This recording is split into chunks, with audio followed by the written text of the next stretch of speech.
নমস্কাৰ এই মুহূৰ্তত এটা অত্যন্ত গুৰুত্বপূৰ্ণ খবৰ দিব বিচাৰিছো। এবাৰ ৰাজ্যৰ মুখ্যমন্ত্ৰী ডক্টৰ হিমন্ত বিশ্ব শৰ্মাৰ PhD আৰু ডক্টৰেট সন্দৰ্ভত এবাৰ বিস্ফোৰক মন্তব্য অখিল গগৈৰ। শিৱসাগৰ সমষ্টি বিধায়ক অখিল গগৈ এটা বিস্ফোৰক মন্তব্য কৰিছে।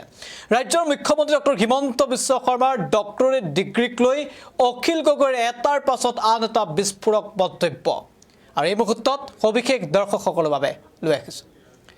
ডাঙৰ খবৰ, হিমন্ত বিশ্ব শৰ্মাৰ ডক্টৰেটৰ থেচিছখন কোনোবাই দেখিছেনে?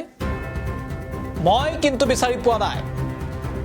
বিশ্ববিদ্যালয়ৰ লাইব্ৰেৰীত নাই, গুৱাহাটী ইউনিভাৰ্চিটিৰ পলিটিকেল ছায়েন্স ডিপাৰ্টমেণ্টত নাই, আনকি বাধ্যতামূলকভাৱে থাকিবলগীয়া ৱেবছাইটতো নাই।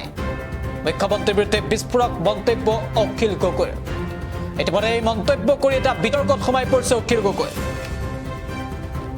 ৰাজ্যৰ মুখ্যমন্ত্ৰীগৰাকীৰ বিৰুদ্ধে কৰা এনে মন্তব্যক লৈ এতিয়া সমালোচনাৰ সন্মুখীন হৈছে অখিল গগৈ। মুখ্যমন্ত্ৰী হিমন্ত বিশ্ব শৰ্মাৰ সন্দৰ্ভত এনে বিতৰ্কিত মন্তব্য কৰি এটা সামাজিক মাধ্যমত বিতৰ্কত সোমাই পৰিছে অখিল গগৈ। আৰু এই মুহূৰ্তত অখিল গগৈয়ে কি কৈছিল সেয়া আমি শুনাই ল'ব বিচাৰিছো। হিমন্ত বিশ্ব শৰ্মাৰ ডক্টৰেটৰ থেচিছখন অসমৰ কোনোবা মানুহে এতিয়ালৈকে দেখিছে নেকি? মোক মই গুৱাহাটী বিশ্ববিদ্যালয়ত কিমান দিন বিচাৰি গলো, গুৱাহাটী বিশ্ববিদ্যালয়ৰ লাইব্ৰেৰীত চবৰে ডক্টৰেটৰ থেচিছখন আছে হিমন্ত বিশ্ব শৰ্মাৰখন নাই। গুৱাহাটী বিশ্ববিদ্যালয়ৰ মই পলিটিকেল ছায়েন্স ডিপাৰ্টমেণ্টৰ প্ৰফেচাৰ হেড চবকে সুধিছো, বোলো হিমন্ত বিশ্ব শৰ্মাৰ থেচিছখন মই অকণ পঢ়ি চাব কৈছো, সেই ডিপাৰ্টমেণ্টতো থেচিছখন নাই।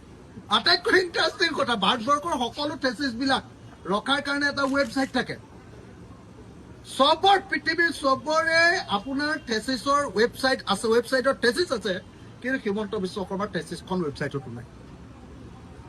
ভাৰতবৰ্ষৰ একাডেমিক জগতত যিটো ৱেবছাইটত থেচিছবিলাক থাকে, এজনে হ'ল অসমৰ একমাত্ৰ ডক্টৰ, PhD, ডক্টৰধাৰী একমাত্ৰ পণ্ডিত, যিজন পণ্ডিতৰ থেচিছখন পৃথিৱীৰ কোনো মানুহে আজিলৈকে দেখি পোৱা নাই।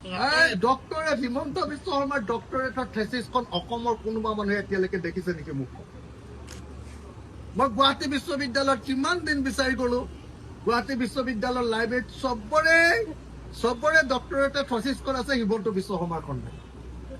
গুৱাহাটী বিশ্ববিদ্যালয়ৰ মই পলিটিকেল ছায়েন্স ডিপাৰ্টমেণ্টৰ প্ৰফেচাৰ হেড চবকে সুধিছো, বোলো হিমন্ত বিশ্ব শৰ্মাৰ থেচিছখন মই অকণ পঢ়ি চাব কৈছো, সেই ডিপাৰ্টমেণ্টতো থেচিছখন নাই।